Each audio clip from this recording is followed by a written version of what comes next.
चाहिए, यह राजस्थान की धरती है। बोलिए भारत माता की। हाँ ठीक है। राजस्थान के राज्यपाल श्री हरिभाऊ किशन राव बागड़े, राजस्थान के लोकप्रिय मुख्यमंत्री Shri Bhajan Lal ji Sharma, governor Mizoram general doctor VK Singh ji, Shrimati Diya Kumari deputy chief minister Rajasthan, Shri Premchand Bairwa deputy chief minister Rajasthan, Shri Vasudev Devnani speaker Rajasthan Vidhan Sabha, Rajasthan के सभी मंत्रीगण, राजस्थान के सांसदगण, विधायकगण और जनप्रतिनिधिगण, general Anil Chauhan chief of defence staff, general Upendra Dwivedi chief of army staff, lieutenant general Manjinder Singh GOC/INC south western command, पूर्व सेनाध्यक्ष general VP Malik, general JJ Singh ji, general Deepak Kapoor, general Dalbir Singh ji Suhag, पूर्व नौसेनाध्यक्ष एडमिरल माधवेंद्र सिंह जी, यहाँ उपस्थित भारत सरकार, राज्य सरकार के सभी अधिकारीगण और मेरे सभी सम्मानित वेटरन्स, मेरे बहादुर जवानों, मीडिया के मित्रों, अन्य देवियों व सज्जनों, सबसे पहले थल सेना दिवस के इस गौरवशाली अवसर पर आप सभी के बीच होना मैं मानता हूं हमारे लिए ये एक सौभाग्य का विषय है। मैं इस अवसर पर उन अमर वीरों को नमन करता हूं जिन्होंने निस्वार्थ भाव से अपना सर्वस्व इस मातृभूमि की रक्षा हेतु समर्पित कर दिया। आज का दिन उन जवानों के अदम्य साहस, अटूट समर्पण और अप्रतिम बलिदान की गाथा को स्मरण करने का दिन है, जिनके समर्पण और साहस के कारण आज हमारा पूरा भारत सुरक्षित है। साथियों, मैं इस अवसर पर राजस्थान की धरा को भी नमन करता हूं। यह वह धरती है जहां कड़ कड़ में वीरता की गाथाएं समाई हुई हैं। शौर्य, पराक्रम और त्याग की अमर कहानियों से यहां का इतिहास भरा पड़ा है। राजस्थान की धरती ने सदैव भारत की सैन्य परंपरा को आगे बढ़ाया है। इसे शक्ति और गरिमा प्रदान की है इस राजस्थान की धरती ने। यहां के वीरों ने भारत माता की सेवा में अपने जिस्म का रक्त बहाया है। महाराणा प्रताप की तलवार से लेकर राणा सांगा के शौर्य तक, पन्नाधाय के त्याग से लेकर मीराबाई की भक्ति तक और भामाशाह की संपत्ति तक, इस भूमि ने हर क्षेत्र में अद्भुत पुरुषार्थ का परिचय दिया है। साथियों, यहाँ के सभी समुदायों के वीरों ने सेना में अपनी अमिट छाप छोड़ी है।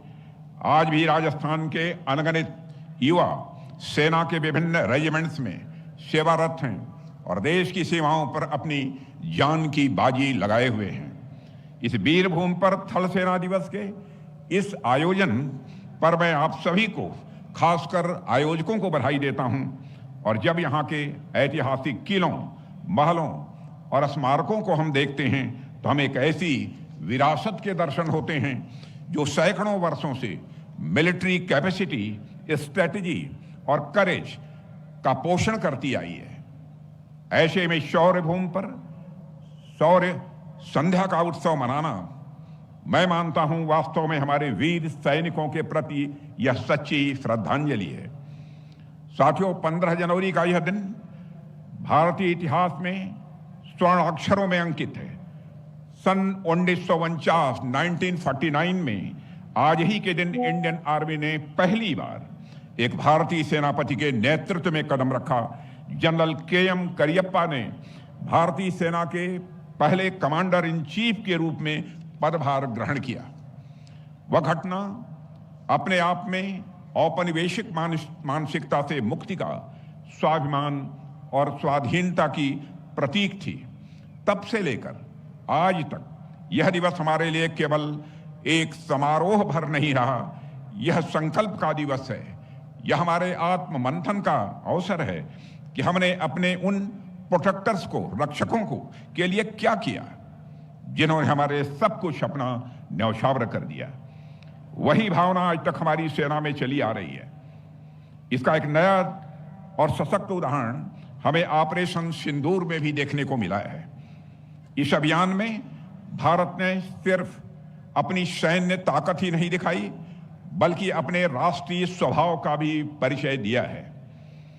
साथियों, आतंकियों के खिलाफ की गई कार्रवाई पूरी तरह से सोच समझकर और मानवीय मूल्यों को ध्यान में रखकर की गई। इसी कारण ऑपरेशन सिंदूर भारत के इतिहास में सिर्फ एक सैन्य कार्रवाई के रूप में नहीं, बल्कि साहस और संतुलन के प्रतीक के रूप में याद रखा जाएगा। साथियों, आप लोगों ने ऑपरेशन सिंदूर के दौरान जिस शौर्य का परिचय दिया है, उसके लिए मैं सभी अपने सेना के जवानों को हार्दिक बधाई देता हूं। और साथियों, यह भी सच है कि ऑपरेशन सिंदूर अभी पूरी तरह से समाप्त नहीं हुआ है, क्योंकि जब तक आतंकी सोच खत्म नहीं होती, तब तक शांति के लिए हमारा यह प्रयास लगातार चलता रहेगा। मैं राजस्थान की इस वीर धरती से की मैं घोषणा कर रहा हूं। साथियों, अक्सर हम एक सैनिक को केवल एक योद्धा के रूप में देखते हैं, एक ऐसा व्यक्ति जो हथियार उठाए सीमा पर डटा रहता है। किंतु क्या एक भारतीय सैनिक की पहचान केवल इतनी ही सीमित है?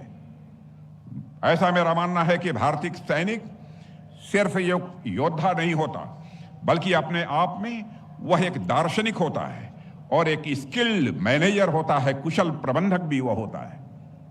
साथियों, मैं सैनिक को दार्शनिक इसलिए कह रहा हूं क्योंकि एक सैनिक के जीवन में दर्शन सेवा परमो धर्म पर आधारित है।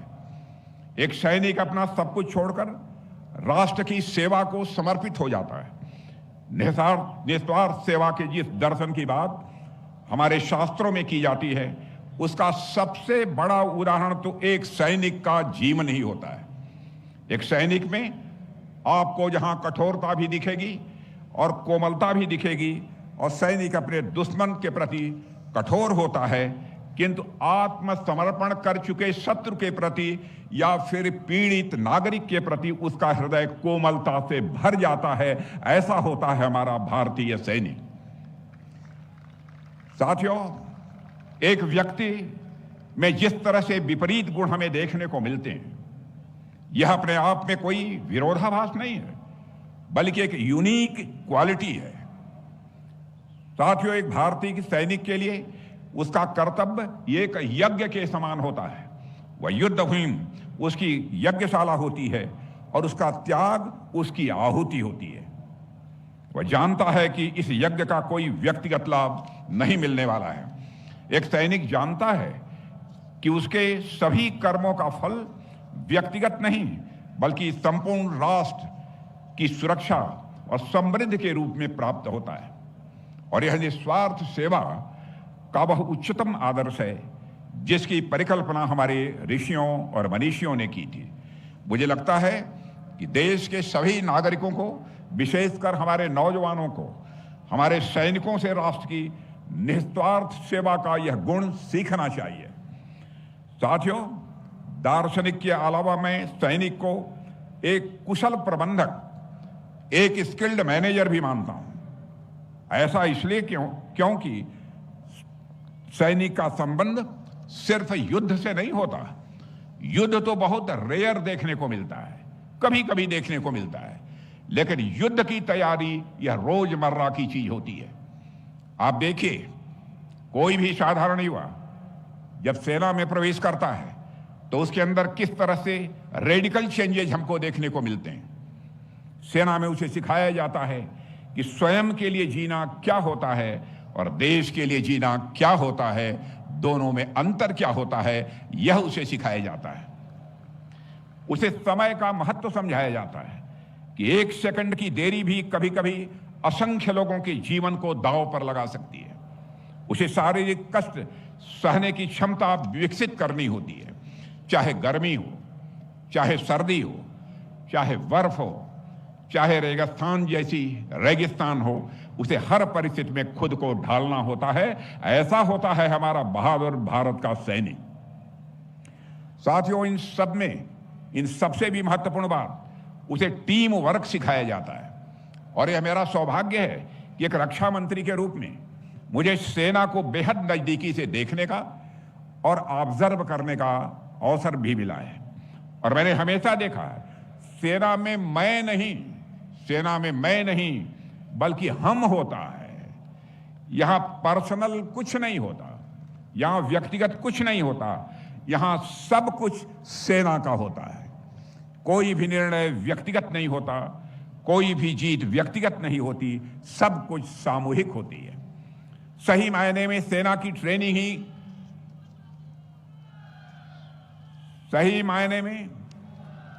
की ट्रेनिंग ही ऐसी होती है कि एक सैनिक को पता ही नहीं चलता है कि कब वह अनस्किल्ड से स्किल्ड हो जाता है, अकुशल से कुशल हो जाता है और बेहतरीन मैनेजमेंट वह सीख लेता है। ऐसा होता है हमारा भारत का सेना का जवान। साथियों, भारतीय सेना अपने आप में देश के लिए, हमारे नागरिकों के लिए, हमारे युवाओं के लिए कई मायनों में यह मिसाल है। कोई भी जब इंडियन आर्मी को देखता है तो यहां हमें पूरा भारत दिखाई देता है। भारतीय सेना अपने आप में विविधता में एकता का सजीव उदाहरण है। यहां देश के कोने कोने से आए नौजवान अलग अलग भाषाएं बोलते हुए, अलग अलग खान पान और पहनावे के साथ एक साझा लक्ष्य के लिए वह एकजुट हो जाते हैं और दुश्मन का मुकाबला करते हैं। सेना की किसी भी रेजिमेंट में आप चले जाइए, आपको कई राज्यों के नौजवान एक साथ दिखाई देंगे। वे एक दूसरे के त्योहार भी मनाते हैं, एक दूसरे की भाषा भी सीखते हैं, एक दूसरे के संकट में सहायक भी बनते हैं। सेना ने भारत की सामाजिक एकता को मजबूत करने में एक अतुल्य योगदान दिया है, यह मैं विश्वास के साथ कह सकता हूं। और साथियों, यही कारण है कि भारतीय सेना केवल एक सैन्य बल नहीं है, यह राष्ट्र निर्माण का एक प्रमुख स्तंभ है। आप दुनिया के अधिकांश सैन्य बलों को देखिए, वहां सेना एक अलग डोमेन की तरह काम करती है। आमतौर पर नागरिकों के साथ उनका बहुत ज्यादा वास्ता नहीं होता है, लेकिन भारत में सेना नागरिकों के साथ मिलकर काम करती है, यह सबसे बड़ा अंतर है। और ऐसा सिर्फ केवल बॉर्डर एरियाज में नहीं है, बल्कि देश के हर क्षेत्र में देखने को मिलता है। और साथियों, जनता सेना पर अटूट विश्वास करती है। यह विश्वास ही सेना की, मैं मानता हूं, कि सबसे बड़ी ताकत है। सैनिक जानते हैं कि वे जिस जनता की रक्षा कर रहे हैं वह उनके परिवार का हिस्सा है, और जनता जानती है कि उनके सैनिक कभी भी उन्हें निराश नहीं कर सकते। यह पारस्परिक विश्वास का बंधन ही हमारे राष्ट्रीय सुरक्षा ढांचे की यह नींव है। साथियों, हमारे सैनिकों ने वहां न केवल शांति बनाए रखी है, मैं कह सकता हूं, बल्कि उन दो देशों के नागरिकों के लिए मेडिकल हेल्प, इंफ्रास्ट्रक्चर डेवलपमेंट का निर्माण और ह्यूमैनिटेरियन हेल्प भी प्रदान की है जहां भी आवश्यकता पड़ी है। हमारी सेना दुनिया के लिए एक शांति दूत बनकर उभरी है। इससे भारत की जो वसुधैव कुटुंबकम की भावना है, इससे स्वाभाविक रूप से उसे बल मिला है। साथियों, मैं आज इस मंच से रिफॉर्म्स के लिए भारतीय सेना द्वारा उठाए गए कदमों की भी मैं सराहना करना चाहूंगा। आमतौर पर किसी भी बड़े ऑर्गेनाइजेशन में एक चुनौती यह होती है, उसमें रिफॉर्म्स कंपैरेटिवली, अपेक्षाकृत धीरे धीरे, कंपैरेटिवली स्लो हो जाते हैं। ऑर्गेनाइजेशन इतना बड़ा होता है कि कोई भी सुधार उसमें लागू कर पाना इतना आसान नहीं होता। लेकिन इंडियन आर्मी ने यह दिखाया है कि ऑर्गेनाइजेशन, संगठन बड़ा होने के बावजूद भी अगर इच्छा शक्ति है तो रिफॉर्म को तेजी से लागू करने में कोई समस्या नहीं आती है। और साथियों, हम 2047 तक भारतीय सेना को, मैं बतलाना चाहता हूं इस राजस्थान की वीरभूमि से, हम 2047 तक प्रधानमंत्री श्री नरेंद्र मोदी के नेतृत्व में भारतीय सेना को दुनिया की सबसे सशक्त सेना बनाने की ओर बढ़ रहे हैं।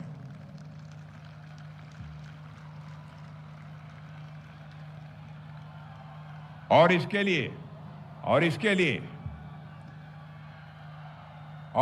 लिए मेरे साथियों, आप सबकी तारीफ होनी चाहिए कि आप अभी से लेकर 2047 तक के रोड मैप को ध्यान में रखकर आगे बढ़ रहे हैं।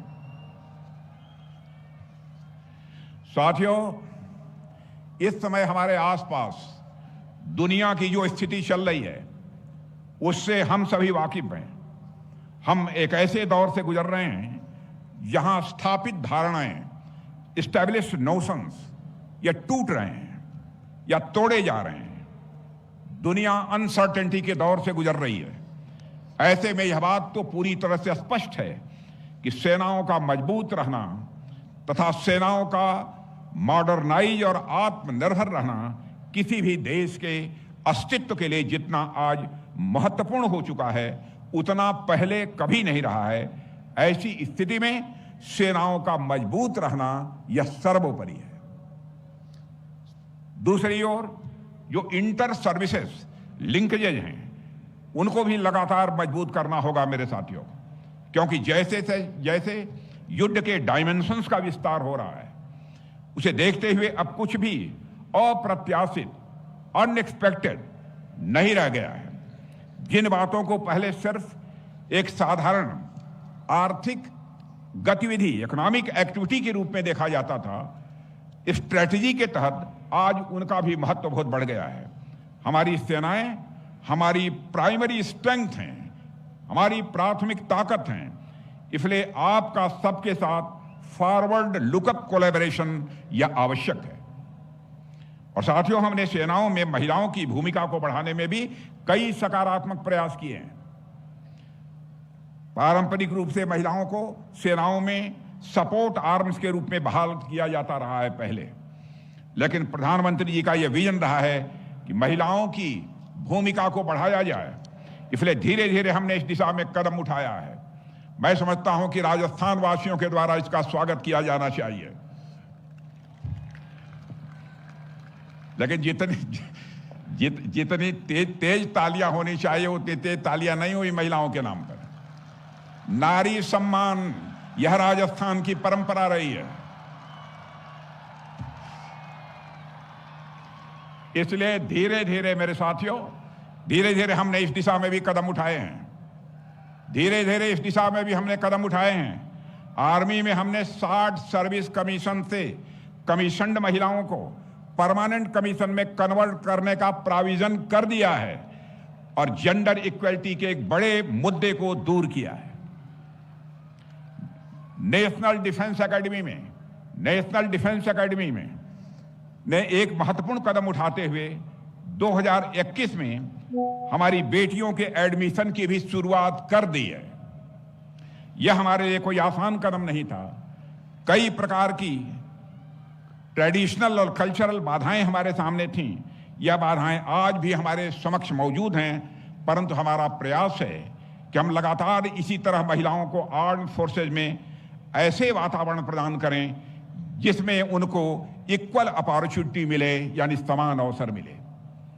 मेरे साथियों, मैं थल सेना दिवस के उस अवसर पर सेना में आने की इच्छा रखने वाले, मैं समझता हूं यहां बहुत सारे जो युवा बैठे हैं उनमें से बहुत नौजवानों की यह इच्छा होगी। इसलिए मैं यह बात कह रहा हूं कि थल सेना दिवस के इस अवसर पर सेना में आने की इच्छा रखने वाले सभी युवाओं से भी एक विशेष अपील करना चाहता हूं। सेना में होना दूर से देखने पर भले ही एक नौकरी जैसा लगता है, लेकिन वास्तव में यह एक नौकरी से कहीं ज्यादा बढ़कर है। यदि आपके अंदर देश के प्रति प्रेम है, यदि आप चुनौतियों से लड़ना चाहते हैं, यदि आप अपने व्यक्तित्व को मजबूत करना चाहते हैं, तो सेना आपके लिए सर्वोत्तम क्षेत्र है। यह मैं राजस्थान के नौजवानों से कहना चाहता हूं। और मेरे साथियों, सेना में जाने के लिए केवल शारीरिक बल ही पर्याप्त नहीं है। मेंटल कैपेसिटी, मानसिक क्षमता, मॉरल करेज, नैतिक साहस, डिसीजन मेकिंग एबिलिटी, निर्णय लेने की योग्यता, क्षमता और लीडरशिप या नेतृत्व जैसे गुणों की भी आवश्यकता होती है। और इन सारी चीजों को मैं देखता हूं तो मैं कह सकता हूं कि राजस्थान के नौजवानों में यह सारी चीजें मुझे देखने को मिलती हैं। और आप इन गुणों को विकसित करें। आप सभी अपने शिक्षा पर भी ध्यान दें, खेलों में भाग लें, लेकिन अनुशासन में रहें, देश के प्रति अपनी जिम्मेदारी को आप समझें। सेना आपको वह सब कुछ दे सकती है जो एक नौजवान चाहता है। आपको यहां एडवेंचर भी मिलेगा। सैनिकों की तो डेली लाइफ ही अपने आप में एक एडवेंचर है। आपको यहां सम्मान भी मिलेगा, देश सेवा का अवसर भी मिलेगा और आपको एक उज्जवल भविष्य भी मिलेगा। मेरे साथियों, आज का दिन देश के लिए भी एक गर्व का दिन है, लेकिन गर्व के साथ साथ नागरिकों की कुछ जिम्मेदारी भी बनती है। हमारे सैनिकों ने हमारे लिए जो कुछ भी किया है, उसके प्रति हमारा कर्तव्य है कि हम उनके परिवारों का ध्यान रखें, ख्याल रखें। हमारा कर्तव्य है कि हम राष्ट्र की एकता और अखंडता को बनाए रखें, ताकि हमारे सैनिकों का बलिदान किसी भी सूरत में व्यर्थ न जाने पाए। हमारा कर्तव्य है कि हम देश की प्रगति में योगदान दें, क्योंकि एक समृद्ध और शक्तिशाली राष्ट्र ही अपनी सेना को सबल बना सकता है। हमारी सरकार भी सैनिकों के प्रति अपनी इस जिम्मेदारी को अच्छी तरह समझती है। हमारे प्रधानमंत्री जी के नेतृत्व में हमने हमेशा राष्ट्रीय सुरक्षा और सेना की क्षमताओं को सशक्त बनाने पर ध्यान दिया है। आमतौर पर किसी भी गवर्नमेंट एक्सपेंडिचर से पहले, सरकारी खर्च से पहले कई लेवल्स पर यह परखा जाता है कि जो संसाधन की रिसोर्सेज की आवश्यकता क्यों है, उसका उपयोग कहां होगा और कितना आवश्यक है। लेकिन जब बात भारतीय सेना की आती है तो देश की सुरक्षा को सर्वोपरि मानते हुए सेना की मजबूती के लिए कोई भी आवश्यक खर्च करने से पहले कभी संकोच नहीं किया जाता है। हमारी प्रतिबद्धता, हमारा कमिटमेंट केवल वर्तमान में सेवारत जवानों तक ही सीमित नहीं है, बल्कि उन वेटरन्स तक भी उतनी ही गहरी है जिन्होंने अपने जीवन के अमूल्य वर्ष राष्ट्र की सेवा को समर्पित किए। जो कुछ भी सरकार हमारे वेटरन्स के लिए करती है, मैं समझता हूं कि वेटरन्स के ऊपर कोई एहसान नहीं है, बल्कि सरकार अपने कर्तव्य का, अपनी जिम्मेदारी का वह निर्वाह करती है। मेरे बहनों भाइयों, साथियों, आज का दिन अपने आप में एक विशेष महत्व रखता है। आज 15 जनवरी को हम भारतीय थल सेना दिवस मना रहे हैं और ठीक एक दिन पहले 14 जनवरी को हमने वेटरन्स डे मनाया। कल ही अपने सारे वरिष्ठ वेटरन्स को बड़ी संख्या में मैंने दिल्ली में ही संबोधित किया था। उनसे मिलकर मुझे अनुकूल संवेदना हुई है, बेहद खुशी हुई है। आज भी भले ही उनकी आयु 75 और 80 की हो गई होगी, लेकिन साथ जवानी में जो उनका हौसला था, आज भी इस उम्र में भी उनका हौसला उसी तरह कायम है। साथियों, आज यह दोनों भारतीय थल सेना दिवस और वेटरन डे जो 14-15, यह बिल्कुल एक दिन के अंतर पर हैं। यह केवल एक संयोग नहीं है, बल्कि यह दिखाता है कि हमारे लिए वर्तमान में सीमा पर तैनात सैनिक जितने महत्वपूर्ण हैं, उतने ही महत्वपूर्ण वे हमारे वेटरन्स भी हैं जिन्होंने अतीत में देश की रक्षा की जिम्मेदारी निभाई है। साथियों, हम ईश्वर से यही प्रार्थना करते हैं कि वह हमें यह सामर्थ्य प्रदान करे कि हम हर परिस्थिति में अपने सैनिकों और वेटरन्स के हित में निरंतर कार्य करते रहें। अंत में मैं आप सभी को एक बार फिर भारतीय थल सेना दिवस की हार्दिक शुभकामनाएं देता हूं और आशा करता हूं कि हम इसी तरह से मिलकर राष्ट्र के विकास के लिए काम करते रहेंगे। आपने मुझे अपने बीच आमंत्रित किया, इसके लिए मैं आभार व्यक्त करते हुए यहीं अपनी बात समाप्त करता हूं। और एक बार मैदान में बैठे मेरे सारे जितने भी लोग मैदान में बैठे हैं, हमारे भाई बहन, हमारे बुजुर्ग, मैं सभी से निवेदन करूंगा कि एक बार अपने स्थान पर खड़े हो जाइए और खड़े होकर बोलिए, भारत माता की। और तेज आवाज आनी चाहिए, राजस्थान की धरती है। बोलिए, भारत माता की, भारत माता की। बहुत बहुत धन्यवाद। धन्यवाद महोदय, आपके इन बहुमूल्य शब्दों के लिए जो सदैव हमें प्रेरित करती रहेंगी। और अब देवियों सज्जनों, सवाई मानसिंह स्टेडियम जयपुर का यह मैदान शौर्य का जयघोष करने को बेताब है। देवियों सज्जनों, आइए अब आप